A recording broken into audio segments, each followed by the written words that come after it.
अस्सलाम वालेकुम। उम्मीद है आप ठीक होंगे और आपने पिछला टॉपिक पढ़ा होगा।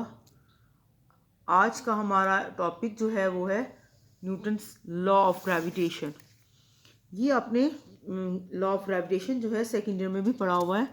इसकी स्टेटमेंट है कि every particle in the universe attracts every other particle with a force directly proportional to the product of their masses and inversely proportional to the square of distance between them। इनके universe में हर particle दूसरे particle को attract करता है एक force के साथ, और वो फोर्स जो है डायरेक्टली प्रोपोर्शनल है उनके मैसेस के प्रोडक्ट के। यानी कि जैसे एक पार्टिकल है उसका मैस m1 है, दूसरे पार्टिकल का मैस m2 है, तो प्रोडक्ट क्या बनेगा m1 इंटू m2, यानी कि force is directly proportional to m1 and m2। और यही फोर्स जो है ये इन्वर्सली प्रोपोर्शनल है to the square of distance between them. इनके अगर उन दोनों के दरमियान डिस्टेंस है कोई r फॉर एग्जांपल है, तो f is directly proportional to r square, क्योंकि स्क्वायर ऑफ डिस्टेंस के इन्वर्सली प्रोपोर्शनल है। इसकी एक्सप्लेनेशन में यही है कि दो पार्टिकल्स हैं, एक m1 है और एक m2 है। m1 पार्टिकल और m2 पार्टिकल के दरमियान जो डिस्टेंस है वो है r। अब यहाँ पे जो है f is directly proportional to m1 और m2 ओवर r स्क्वायर। आपको जैसा कि मालूम है कि प्रोपोर्शनलिटी साइन हटाया जाए तो कोई कांस्टेंट आता है, तो यहाँ पे एक कांस्टेंट है g क्या है? ग्रेविटेशनल कांस्टेंट, और ये यूनिवर्सल कांस्टेंट है और तमाम पेयर ऑफ पार्टिकल्स के लिए इसकी वैल्यू सेम होती है। यूनिवर्सल कांस्टेंट है तो इसकी वैल्यू कांस्टेंट होगी। अब द ग्रेविटेशनल फोर्स है between two particles are action and reaction pair, इनके दो पार्टिकल्स के दरमियान जो फोर्स ग्रेविटेशनल फोर्स होगी वो एक्शन एंड रिएक्शन पेयर होता है। जैसे फर्स्ट पार्टिकल जो है, ये फर्स्ट पार्टिकल है, ये सेकंड पार्टिकल के ऊपर एक फोर्स एक्सर्ट करेगा अब towards the first, that is directed towards the first particle along the line joining them. अब इसी तरह से सेकंड पार्टिकल भी जो है फर्स्ट पार्टिकल के ऊपर फोर्स एक्सर्ट करेगा रिएक्शन के तौर पर, और इसकी डायरेक्शन भी टूवर्ड्स जो है फर्स्ट जो है उसकी जो है सेकंड पार्टिकल की तरफ होगी along the line joining them. अब यहाँ पे न्यूटन्स का लॉ ऑफ ग्रेविटेशन उसकी वेक्टर फॉर्म देख लेते हैं कि न्यूटन का जो लॉ है उसका, अब यहाँ पे जो है फर्स्ट पार्टिकल है जिसका मास m1 है वो एक्सर्ट कर रहा है फोर्स F21। ये देखिए ना, ये फोर्स जो है फर्स्ट पार्टिकल जो फोर्स एक्सर्ट कर रहा है F21 on the second particle जिसका मास m2 है। तो हम इसको किस तरह से लिखेंगे? F is equal to F21 is equal to G क्या है? Gravitational constant m1 m2 over r21 का square into r21 unit vector. r21 unit vector है जो कि इस फोर्स की डायरेक्शन को शो कर रहा है। अब सेकंड पार्टिकल जिसका मास m2 है वो भी एक फोर्स लगाएगा फर्स्ट पार्टिकल के ऊपर जो कि फोर्स है F12। अब यहाँ पे F12 is equal to G m1 m2 over r12 का स्क्वायर r12 यूनिट वेक्टर। अब यूनिट वेक्टर क्या है? ये भी शो कर रहा है इसकी इस फोर्स की डायरेक्शन को। अब r21 बराबर है माइनस r21 के। देखिए ना, यहाँ से ही जो है आपको पिछली फिगर जो है दिखाई थी मैंने, उसमें क्लियर है कि ये एक दूसरे के ऑपोजिट डायरेक्शन में है। And this implies that F12 is equal to minus F21। इनके फोर्सेस भी ऑपोजिट हो गई, इनकी डायरेक्शन ऑपोजिट है। That is the gravitational forces acting on the two bodies form an action reaction pair.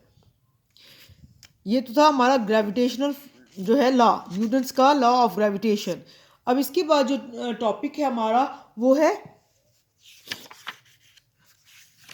Next topic हमारा है gravitational potential energy.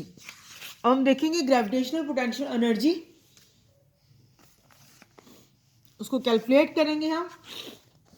इसकी definition है the gravitational potential energy of a body of mass m at a point is defined as work done to bring the body from infinity to that point. It is denoted by u।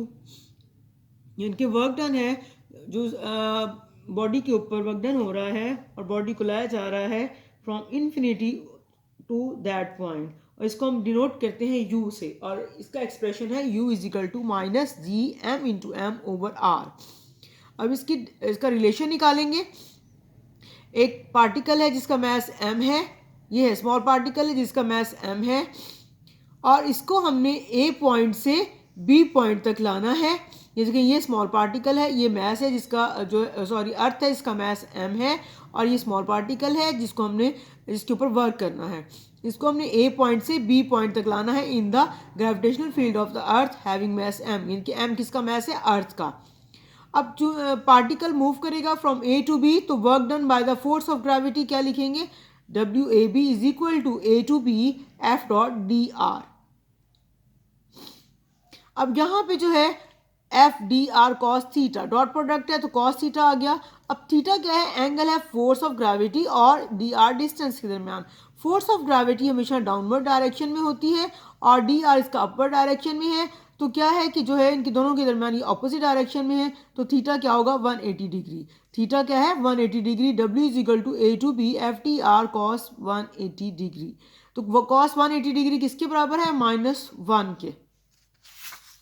तो यहाँ पे WAB is equal to A to B minus FDR, क्योंकि cos 180 is equal to -1। हमें मालूम है F is equal to GMM/r², ये value हम put कर देंगे वर्क वाली इक्वेशन में।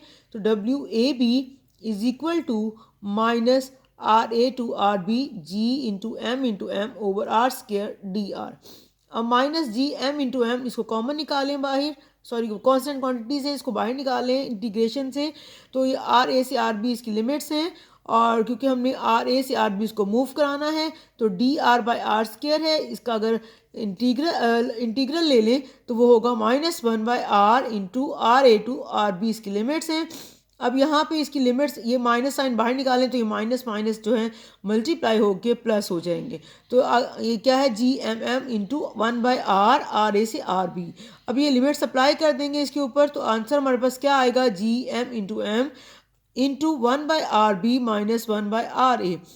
अब ये वर्क जो है required to move the object from a distance R to a point at infinity is related to gravitational potential as del U is equal to minus WAB। अब del you हमें मालूम है you B minus you है, दो points के ऊपर potential energy, एक B पे ऊपर और ए के ऊपर का डिफरेंस जो है वो किसके बराबर है, -WAB।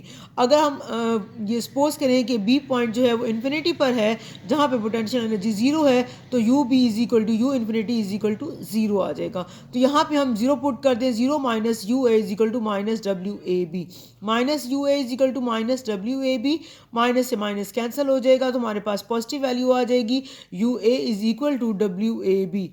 तो WAB हमें मालूम है, हमने निकाला यहाँ पे, ये वाली वैल्यू हम यहाँ पे पुट कर देंगे इस इक्वेशन में, U A is equal to GM into M 1/RB minus 1/RA। अब हम कह रहे हैं कि पॉइंट बी अगर इन्फिनिटी पर है तो RB भी इन्फिनिटी पर होगा, तो यहाँ पे हम पुट कर देंगे del U is equal to U A is equal to GM into M into 1/इन्फिनिटी माइनस 1/RA, यानी कि RB की जगह हमने क्या लिख दिया, इन्फिनिटी। और ये डेल यू, ये वाला डेल यू हमने लिखा है यहाँ पे जो कि बराबर है UA के। अब del U is equal to UA minus GM into M into 1/R। अब ये माइनस कहाँ से आया, ये वाला माइनस, क्योंकि ये वाली टर्म जो है ज़ीरो हो गई है, तो ये वाला माइनस बाहर निकल कॉमन आ गया, बाहर निकाल लिया इसको, minus GM into M into 1/RA। अब तो जो है इसका जनरल एक्सप्रेशन क्या बन जाएगा, UR is equal to minus GM into M over R। अब G कांस्टेंट क्वांटिटी है, M मैस ऑफ अर्थ है और small m mass of the object है और R डिस्टेंस है। अब माइनस साइन यहाँ पे ये शो कर रहा है कि potential energy is negative at finite distance R, और ये भी इंडिकेट कर रहा है कि gravitational force exerted on mass m by m is attractive, यानी कि जो ग्रेविटेशनल फोर्स लग रही है अर्थ की मैस ऑब्जेक्ट के ऊपर, तो वो क्या है, अट्रैक्टिव है। तो इसकी वजह से now the gravitational force is calculated as, उसको ऐसे कैलकुलेट करेंगे कि F is equal to minus DU/DR। अब यहाँ पे minus D/DR into minus GM into M divided by R, यानी कि यहाँ पे हमने G की वैल्यू U की वैल्यू हमने पुट कर दी है। अब U की वैल्यू पुट की है तो जो है डेरिवेटिव किसका आएगा, जो है ये कांस्टेंट क्वांटिटीज़ हैं GM और M, ये तीनों क्वांटिटीज़ कांस्टेंट हैं, तो हमारे पास डेरिवेटिव किसका है, DR का। तो जो है डी बाई डी आर जो है किसका होगा 1/r का, तो वो -1/r² के बराबर आएगा, जिसकी वजह से हम इसको लिखेंगे f is equal to -gm/m divided by r²। तो माइनस साइन यहाँ शो कर रहा है कि force is attractive directed inward along the radius, यानी कि जो रेडियस के इनवर्ड अंदर की डायरेक्शन में होगा, अंदर की तरफ होगा उसकी डायरेक्शन फोर्स की, तो ये अट्रैक्टिव फोर्स है और इसकी डायरेक्शन जो है माइनस सन शो कर रही है कि अट्रैक्टिव फोर्स है और इनवर्ड इसकी डायरेक्शन है। तो ये जो है अभी हमने इसका टॉपिक का हाफ पार्ट पढ़ लिया है, हाफ पार्ट हम नेक्स्ट लेक्चर में इसका देखेंगे। थैंक यू, अल्लाह हाफिज़।